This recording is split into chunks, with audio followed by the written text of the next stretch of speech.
आचार्य आर्य channel में आपका स्वागत है दोस्तों। मैं आपको तहे दिल से शुक्रिया करता हूँ इतना प्यार देने के लिए। एक मेरे व्यूवर्स ने पूछा था कि गुरुजी, परिसाधना अच्छी होती है कि ख़राब होती है? परिसाधना से कोई नुकसान तो नहीं होता? तो मैं उनके लिए ये परिसाधना लेके आया हूँ। देखिए, परिसाधना से प्रचलित एक समय है, खेत पर्वत में ही परिसाधना स्थापित है। वहाँ पे बहुत प्रचलित टिहरी टिहरी गढ़वाल है। टिहरी गढ़वाल में कम से कम 14 किलोमीटर अंदर जाके खेत पर्वत पड़ता है। वहाँ पे ही कई लोग ये है परिसाधना सिद्ध करते हैं, और वहीं पे भी बहुत जल्दी परिसाधना सिद्ध होती है। ठीक है। देखिए, परिसाधना को काफ़ी रूप में प्रसिद्ध किया जाता है, देवदूत, रानी, धर्मस्थल और राजकुमारी के नाम से। ये जो पीढ़ी है, ये परंपरा है, ये टीका बैल के नाम से प्रसिद्ध है। ठीक है, जो बहुत कम लोगों को पता है। यही परंपरागत तरीके से ये प्रचलित चली आ रही है। शास्त्रों में परिणाम को काफ़ी अच्छा माना गया है। वो इसलिए क्योंकि परि हमेशा साधनाओं में किसी क्रिया विशेषताओं के लिए साधनाओं में बहुत ज़्यादा अग्रसर यानी बहुत ज़्यादा मदद करने वाली कारीगर शक्ति होती है। यानी उन्हें सौंदर्य परि संजेल भी कहा जाता है।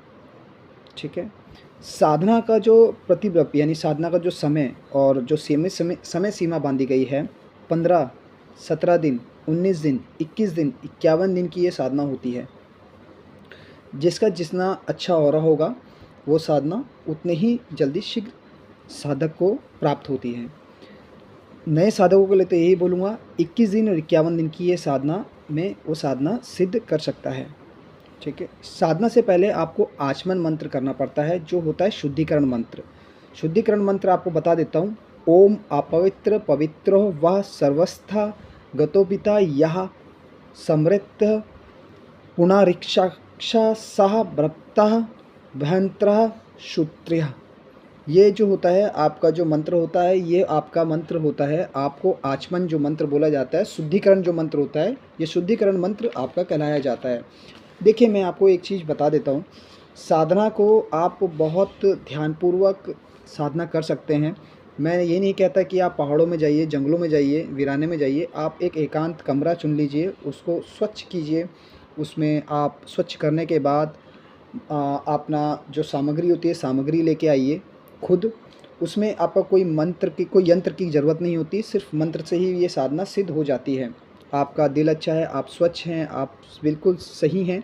क्योंकि पुराने ज़माने में भी ये जो मंत्र होते थे, ताम्रपत्र में मंत्र होते थे, तो ये ताम्रपत्र में मंत्र नहीं बनते थे। पुराने ज़माने में जो पीढ़ियाँ होती थी, वो जो साधना करती थी, वो सिर्फ़ एक माला लेके बुज़ुर्ग लोग बैठ जाते थे और वो माला को ही जपते रहते थे, जिससे साधना वो सिद्ध होती थी। उन्हें ताम्रपत्र और या तो फिर आपका ग्रहण पत्र, इन पत्रों में उनको सिद्धिकरण नहीं होता, तो ज़मीन में ही वो मंत्र बना के आप वो साधना सिद्ध कर लेते थे। ठीक है। सिर्फ आपका आचमन अच्छा होना चाहिए। 40 दिन की जो नए साधक हैं उनके लिए 40 दिन की ये साधना बहुत अनिपुण है। 40 दिन आप उनको साधना करनी होगी, जब भी साधना संपन्न होती है। अब आपको बता देता हूँ, इसमें सिर्फ एक 24 घंटे में एक बार ही आपको सब समय निराहार रहना है, सिर्फ एक टाइम खाना खाना है। लेकिन उसमें खीर का सेवन भी ज़रूर करना है। आपको कम से कम आप 40 दिन करेंगे तो 40 दिन में आपको रेगुलर अपने हाथों से खीर बना के आपको अपने को ग्रहण करनी है और माता को ग्रहण करवानी है पहले, उसके बाद आप ग्रहण खुद करेंगे। कहा जाता है कि आपको ये जो साधना है, जो ये साधना पहले जो होती थी, जैसे कि कई जगह मोमडन शक्तियों में कहा जाता है कि ये गुलनार परी के नाम से, या लैला परी जो हमारे हिंदू अस्तित्व में लैला परी के नाम से बोली जाती है, जिनको ये जो उर्दू में बोला जाता है, ये बोलता है हिमरू। ठीक है ना, हिमरू। ठीक है। तेला अर्थ यानी रात का जो होता है। ठीक है। ये तलमूद के ये जो परंपरा चली आ रही है, तलमूद और कुछ बाद की यहूदी जो परंपरा होती थी, उस यहूदी परंपरा से ये देवगत भूमि से चली आ रही है, परंपरा चलती आ रही है। जो रात के साथ साथ गर्भधारण और गर्भ जो औरतें होती हैं, उससे जुड़ी है ये शक्तियाँ। ठीक है। इसका मैं बिल्कुल परिपूर्ण एक अंतर आपको सही बता रहा हूँ। ठीक है। इस साधना की शुरुआत जो की थी, किसी ने की थी, ये की थी जुम्मेरात। ये साधना जो होती है, ये साधना जब की जाती है या तो जुम्मेरात में की जाती है यह संक्रांति वाले दिन, हमारे हिंदू अस्तित्व में संक्रांति वाले दिन की जाती है, ठीक है।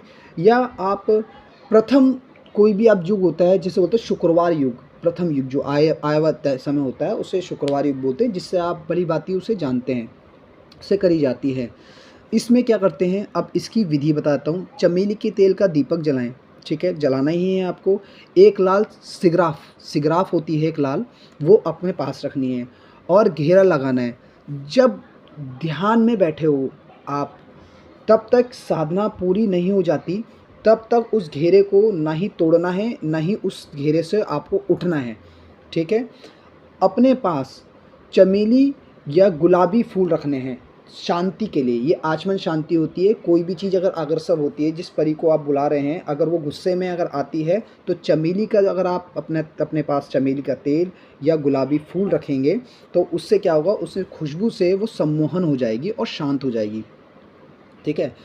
अब कई लोग बोलते हैं, मेरे व्यूअर्स बोलते हैं, परी साधना से फ़ायदे क्या होते हैं, ठीक है। देखो, परी साधना से आप यौवन का आनंद ले सकते हैं। परी साधना इसीलिए मनाई गई है। आप इसको प्रेमिका के रूप में सिद्ध कर सकते हैं, और प्रेमी के रूप में सिद्ध करने के बाद आप उसके साथ समय बिता सकते हैं, ठीक है, और उसको महसूस कर सकते हैं जब आपको साधना सिद्ध हो जाती है। लेकिन आपको यह भी पता होना चाहिए कि परी के पास अपने जैसा, जैसे भौतिक हमारा जो शरीर होता है ना, वो नहीं होता। इसलिए अनुभव अलग अलग तरीके के प्रकार के होते हैं। किसी को कौन सा अनुभव आता है, किसी को पायल की आवाज़ें आती हैं, किसी को सर भारी लगता है, किसी को ऐसा लगता है कि मेरे कमर में कोई चढ़ रखा है, किसी को इतनी खुशबू का आनंद आता है कि लगता है कि ऑक्सीजन ख़त्म हो रहा है, इतनी ज़्यादा खुशबू आ रही है। तो ये इसमें विवरण कराया गया है, ठीक है। अब सूक्ष्म सिद्धि शक्ति कैसी मिलती है, कई लोगों ने ये क्वेश्चन पूछा था मुझसे, सूक्ष्म शक्ति जो शक्तियाँ होती है वो कैसे मिलती है। देखिए, सूक्ष्म शक्ति का मतलब ये होता है कि उन पे शरीर नहीं होता, एक हवा होती है जो आप प्रतिष्ठित अपनी ऊर्जा से उन्हें करते हैं, ठीक है। जो लगातार ध्यान और अवसर, ठीक है, असुविधाएं और भीषण तप के माध्यम से विकसित होता है ना, आध्यात्मिक परिवर्तन और योग साधना के माध्यम से स्वाभाविक रूप में जागरूक होता है, उसे ये शक्तियाँ बहुत जल्दी मिलती है। कहने का मतलब ये है कि आप अपने को ध्यानपूर्वक एक ही जगह फोकस जब करेंगे, अपना त्रिविचक जागेगा आपका, और ये साधना में आप बिल्कुल लीन हो जाएंगे, तो ये साधना आपको सिद्ध होगी ही होगी, ठीक है। अब मैं आपको ये भी बताऊंगा इसके बाद कि कौन सी साधना आपको जल्दी नए साधकों को सिद्ध होती है, और बिल्कुल सौम्य तरीके से, जिसमें आपको कोई भी नुकसान नहीं होता। अब कोई बोलता है अप्सरा और परी में क्या अंतर होता है। देखिए, कई बार ऐसा आया है कि अप्सरा में और परी में ये डिफ्रेंशिएशन नहीं हो पाती कि अप्सरा क्या होती है और परी क्या होती है। तो मैं आपको पहले ही बता देता हूँ। देखिए, इसका उत्तरदायित्व परी बच्चों को प्यार बहुत करती है, परी बच्चों से बहुत ज़्यादा अट्रैक्टिव होती है, ठीक है। ईमानदारी से मैं आपको बताऊं तो भरपूर भरपूर यौन सुख देती है। अगर ईमानदारी वाला जो पर्सन होता है, उसको ईमानदारी से भरपूर यौन और उसका सुख देती है, यौन सुख देती है। जबकि अप्सराएं देवताओं में मनोरंजन के लिए उत्पन्न हुई है। परियां हूर और अन्य अर्थ देखने में जैसा हो जाता है, नहीं आते हैं। जबकि अप्सराएं अपने क्या होता है, कुछ भी तपस्वी लोगों के तपस्या भंग करने के ही काम आती है, ठीक है। देखिए, तपस्या के भंग करने के काम होती है। घर पर साधना आप कर सकते हैं, प्रार्थना से कर सकते हैं। शुरुआत आप करेंगे, जैसे आप शुरुआत करते हैं तपस्या के, अब आप साफ वातावरण के शुरुआत में अपने घर पर बैठिए, ठीक है। इसके बाद हृदय के पास दोनों हाथ जोड़कर, अपने दोनों हाथ का आचमन जोड़कर अपने इष्ट देव को पुकारिए। अपने इष्ट देव को जब आप पुकारेंगे, क्योंकि कभी कार्य में पूर्ण होने के आपके इष्ट देव का योगदान होता है, बहुत ज़्यादा महत्वपूर्ण होता है। तो कभी भी अपने इष्ट देव को नाराज़ नहीं करना चाहिए। सबसे पहले पूजन इष्ट देव का करना चाहिए, फिर उसके बाद आप आचमन विधि करिए और ये साधना को संपूर्ण कीजिए। इस साधना में आपका कोई नुकसान नहीं। जो मैं आपको साधना बता रहा हूँ, कुछ परियां हैं जो मैं आपको नाम बताता हूँ, जो बहुत उग्र और ख़तरनाक है। अगर उनकी साधना को खंडित होती है तो वो आपका नुकसान आपके परिवार का भी करती है। लेकिन मैं वो साधना को आपको पूरा परिपूर्णता तक बता देता हूँ। नील परी जो होती है बहुत सौम्य परी होती है। लाल परी होती है बहुत उग्र होती है। एक काली परी होती है वो तामसिक परी होती है। मोहिनी परी होती है वो बहुत सौम्य परी होती है। स्वर्ण परी होती है वो भी बहुत सौम्य परी होती है। लेकिन जिस साधना को मैं आपको बताना चाह रहा हूँ उनका नाम है कनक परी। कनक परी एक ऐसी साधना है जो बिल्कुल अगर आप उसे करते हैं तो ये सोच लीजिए ये साधना सिद्ध होती ही है और बहुत सौम्य रूप से सिद्ध होती ही होती है। ठीक है, इसका मैं मूल मंत्र बता देता हूँ और विधि विधान बता देता हूँ। ये आपे काले हकीक और आपके रुद्राक्ष की माला से सिद्ध होती है। 2 मालाएं लेके आइएगा, दोनों मालों को आचमन करके पवित्र कीजिए। पवित्र करने के बाद आपका पूजा पाठ सामग्री जो है अपने पास रखिए। अनुष्ठान में इसका कोई मंत्र नहीं, यंत्र नहीं लगता है, सिर्फ मंत्र लगता है। ठीक, चौकेट और चौक पे जो बाजोट होती है उस बाजोट में आप अपने सफ़ेद कपड़ा बिछाइए, पीला बिछाइए, लाल बिछाइए। वो आपके श्रद्धा अनुसार आप कर सकते हैं जिस तरीके प्रकार आपको करना है। ठीक है, इसमें जो साधा है आपको जब भी आप प्राण प्रतिष्ठित अपनी माला को करेंगे वो खुद आप कर सकते हैं। पूजा आचमन करने के बाद जो आपको मैंने पहले आपको मंत्र बताया था उससे आपका पूजा आचमन हो जाता है, यानी आपका पवित्रीकरण हो जाता है। ठीक है, वो सब कुछ करने के बाद आप इस साधना को रात्रि के दौरान आपको माला 21 माला 51 माला आप इसे कर सकते हैं। 21 और 51 जिस समय आप ये साधना करेंगे, अगर आप 21 करेंगे तो 21 ही बार आपको 21 दिन आपको ये साधना करनी, 21 माला ही करनी होगी। ठीक है, कोई भी आप एक आधी माला नीचे नहीं छोड़ सकते कि मेरे आज घुटने में दर्द हो रहा या कैसा हो रहा। जो प्रतिकल्प लिया है वो प्रतिकल्प करना पड़ेगा आपको।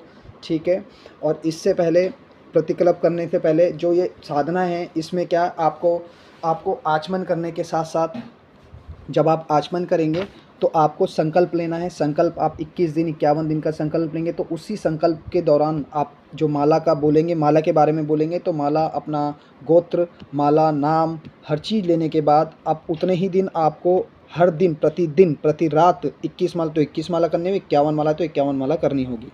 ठीक है, मंत्र सुन लीजिए। कनकापरी जो साधना है, कनकापरी बहुत सौम्य साधना है और ये बहुत जल्दी सिद्ध होती है।